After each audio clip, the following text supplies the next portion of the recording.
Today we're going to be looking at the group DFU function, which is a really cool feature in the app. This will do up to about 50 lights at a time firmware update. And if it misses one, that's fine. Just go back and rerun it, and it will go and look at your entire array of lights and only pick the ones that need to be updated. To get there, go into the tray. Before you connect to a light, click on the group DFU.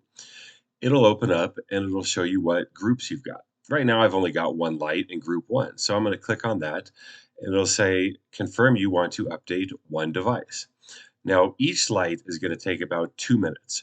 So we're going to go ahead and speed it up here a bit just to get through the process. One thing to keep in mind, and that gives you the warning, do not let your phone shut off while it's doing this. If it does that, you're going to have to start over, which is not a big deal. The software auto corrects for that. Once we're done, you're going to get a summary that lists all the devices that were updated. I only have the one, so I'll click OK. Then it'll update, and once we're done, we get the success.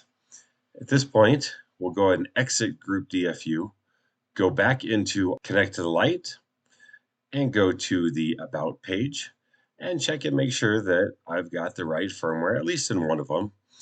We're looking for 1.21, and I've got it, second line right there. So we've got a good update. That's how you do it. Thanks for watching.